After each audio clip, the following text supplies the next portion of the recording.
She's already told you she's attracted to you. You just didn't recognize it as that. That is not a small thing to consider, because if it's true, and I am going to show you why it is, then attraction has already been expressed to you in ways you walked right past, not because you weren't paying attention, but because you were looking for the wrong thing entirely. Most men expect attraction to announce itself. They expect something obvious, a direct statement, an unmistakable signal, something that leaves no room for doubt. And when that obvious thing doesn't appear, they conclude nothing is happening. But that is not how this works. That is almost never how this works. There are two specific questions a woman will ask when she is genuinely attracted to an older man. They sound completely ordinary. You have probably heard both of them before. You may have answered both of them politely, quickly, and then moved on, without knowing that those two moments were the entire test, and that the way you answered determined everything that came after. By the end of this video, you will know exactly what those two questions are, what she is actually asking beneath the surface, and how to respond in a way that moves things forward instead of ending them quietly before they ever begin. A man feels attraction and knows it immediately. A woman feels attraction and then starts asking questions about him, about herself, about whether it's safe to feel what she's already feeling. This distinction matters more than most men realize, and it matters especially when the man involved is older. Female attraction is not a switch. It is a process. Researchers who study attachment and mate selection behavior have documented this consistently. Women experience attraction as conditional and context-dependent, meaning the feeling itself is present, but whether it is acted on depends on information she is still gathering. A man encounters a woman he finds compelling, and the feeling is immediate and complete.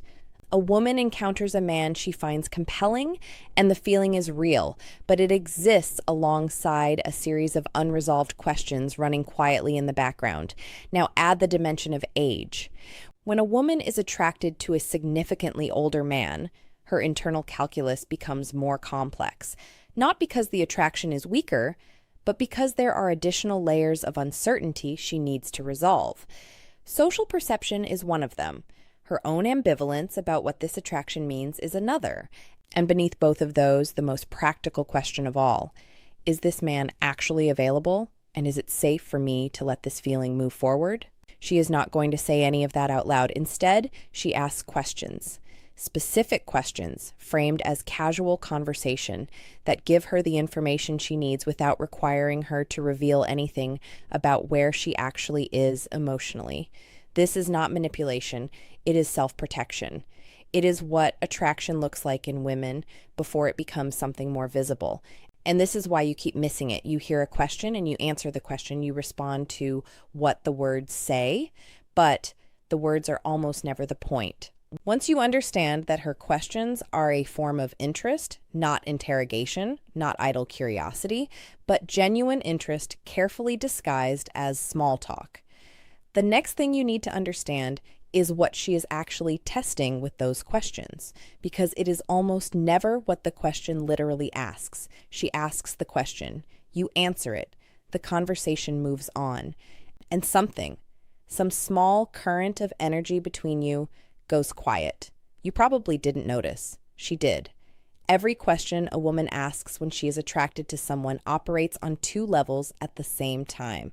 There's the surface level, the literal meaning of the words, the information she appears to be requesting. And then there is the psychological level, what she is actually trying to determine about you as a potential partner. The surface level is the packaging. The psychological level is what she came for. When men respond only to the surface level, they technically answer the question. They provide correct information. They are polite, often even charming. And yet the conversation loses a quality, a kind of aliveness that was present just a moment before. This happens because at the psychological level, nothing was communicated. She asked one thing and received an answer to a different, smaller question. The gap between what she needed to hear and what she actually heard doesn't register consciously for either person. It just settles in as a vague, deflation. You might be thinking, how can I answer a question at a level I can't see? And that is exactly the right question to be asking right now, because this is where the two specific questions matter. These two questions are predictable. Women who are attracted to older men ask variations of these same two questions consistently because they are probing for the same two things every time. Once you know what she is testing for, you can respond to the actual question instead of just the words. Now that you understand there's always a second layer to what she's asking, it's time to look at the first question, the one that almost always appears early, often within the first 2 or 3 conversations. It usually sounds like small talk. It is not small talk. And the way most men answer it is the moment the door closes, quietly, politely, with a smile on both sides. The first question is some version of this: what do you do with your time? Sometimes it comes as, are you still working? Sometimes it is, what keeps you busy these days? The phrasing shifts. The question underneath does not. She is not asking for your job title. She is not asking about your schedule. She is asking whether you are still in motion. There is a behavioral concept that researchers in attraction psychology return to repeatedly, which is the idea of vital engagement, the state of being genuinely absorbed in something that matters to you. It is different from productivity. It is different from staying busy. Vital engagement is the quality of a person who is still building something, still pursuing something, still arriving somewhere, rather than settling into stillness. Women are drawn to this quality in men, and they are drawn to it at an almost instinctive level, because forward momentum is one of the oldest signals of masculine vitality that exists.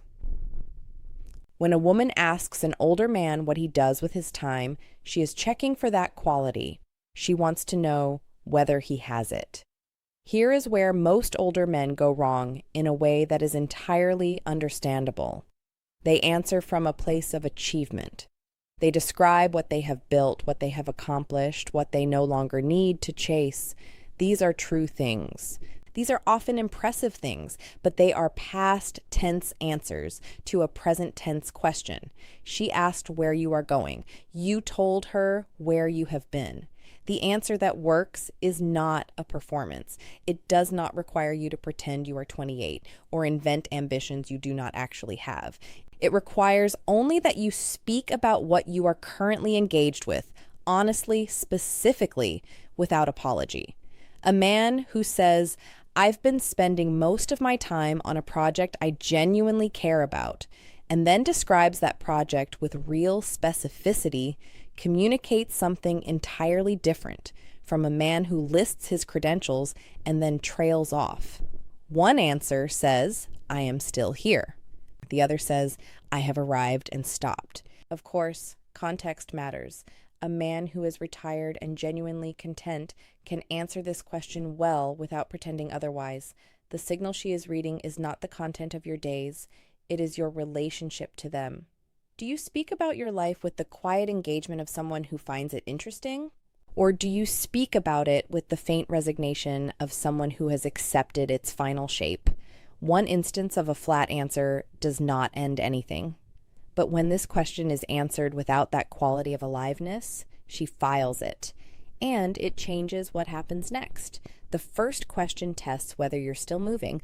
The second question tests something more personal, and more men fail it because it feels like a compliment when she asks it. She says it with a smile, maybe even a little laugh, and you probably smiled back and said something modest, and that was the moment. Right there. The second question is a version of this. How are you still single? Sometimes it arrives as, I'm surprised someone hasn't already claimed you. Sometimes it's softer. I would have thought you'd have someone. The tone is almost always warm. The implication seems flattering.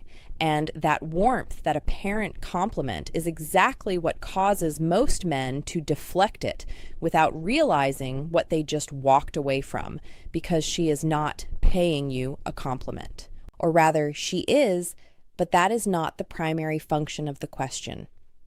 What she is actually doing is checking for the thing she is most afraid of, a hidden flaw she has not found yet. Think about this from her position for a moment. She finds herself attracted to a man who is older, who seems grounded, who seems to have his life in order, and the rational part of her mind raises a quiet flag. If this person is genuinely compelling, why hasn't someone else seen that? What is she missing? Is he emotionally unavailable? Does he have a pattern she hasn't encountered yet? Or, and this is the version she hopes for, is he simply someone who has been intentional about his life, including the decision not to settle?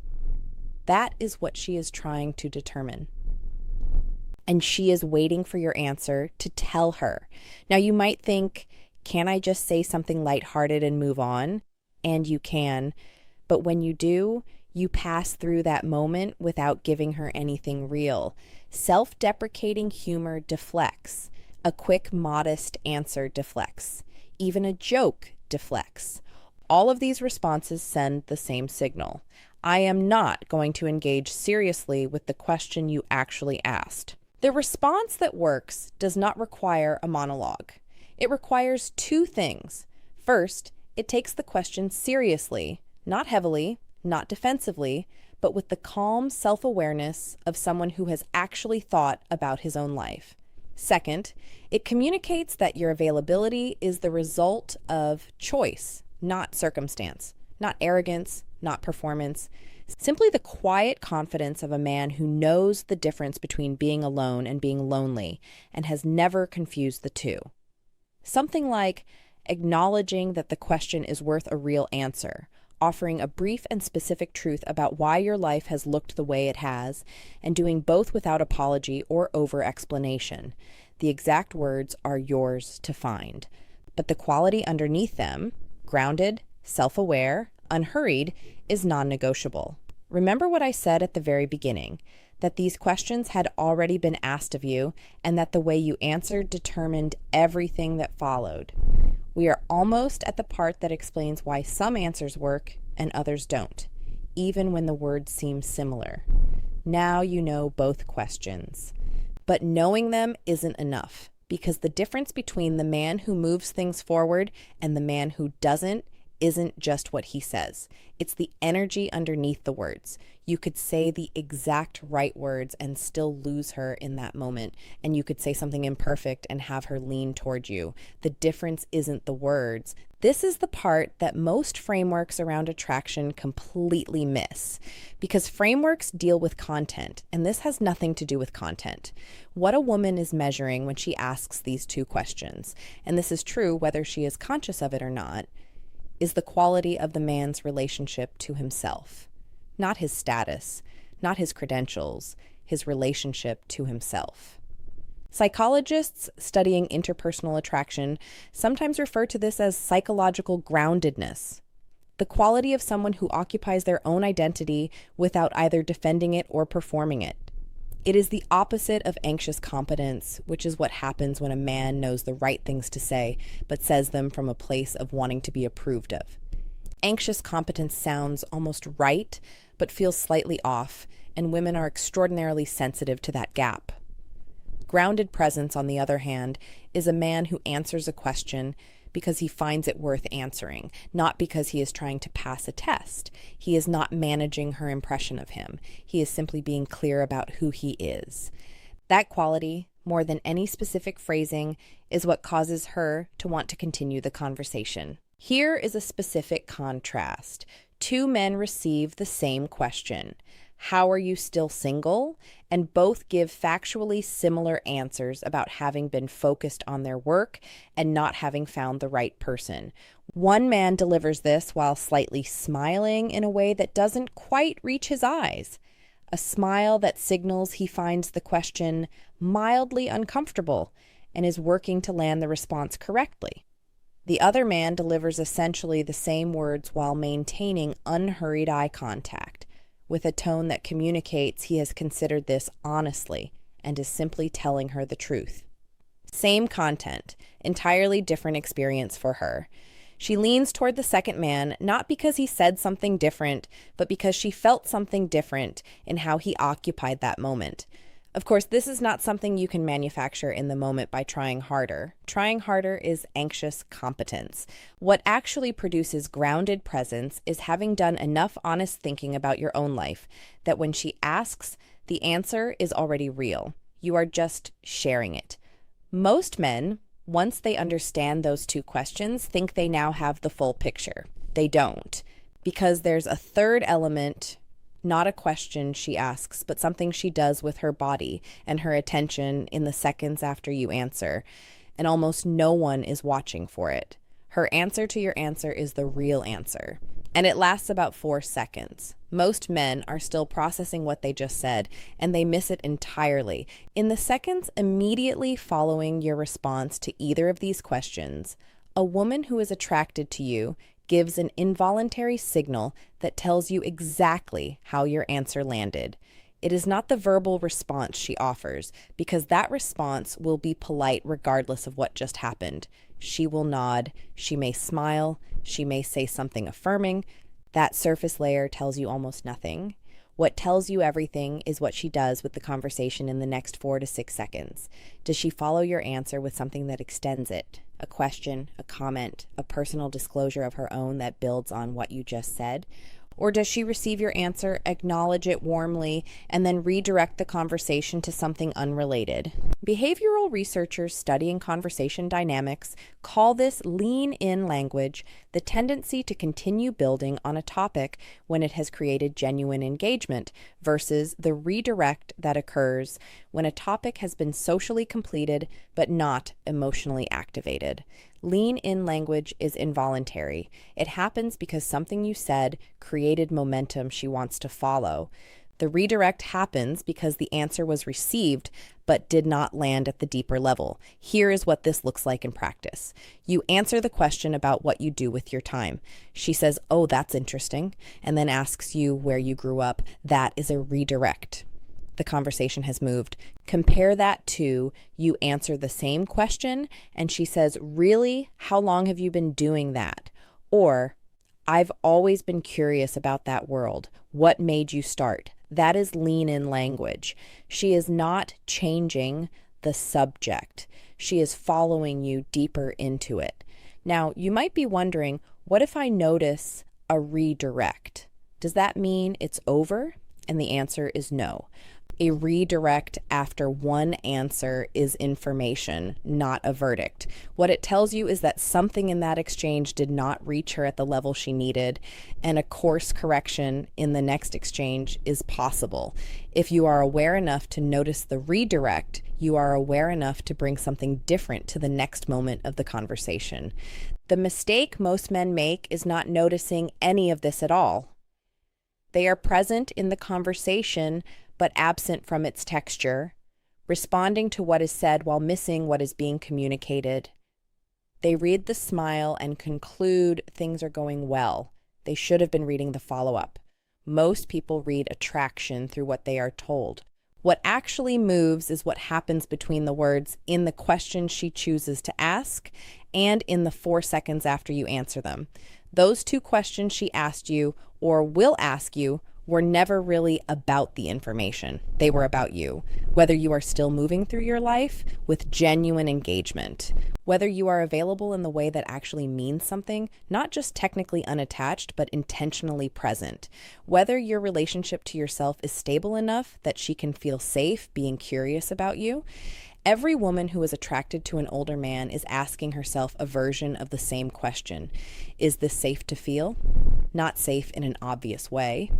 Safe in the subtler sense. Is this man grounded enough, alive enough, self-aware enough that moving toward him makes sense? Your answers to her 2 questions are how she finds out. You do not need to perform any of this. You do not need to rehearse lines or engineer responses. What you need is to have done the honest work of knowing your own life well enough that when she asks, the answer is already real. That quality, simple, unhurried, clear, is what she is looking for underneath every word. Has a woman ever asked you one of these 2 questions? Drop it in the comments, tell me which one it was, and how you answered it. I read everyone. If what we covered today changed how you understand those moments, subscribe, because on this channel we look at female psychology from the inside, and there is a great deal more to show you. In the next video, I'm going to show you what a woman does in the 24 hours after a conversation with a man she's genuinely attracted to. What she's doing, who she's telling, and most importantly, what she's deciding. It might be the most useful thing I've put on this channel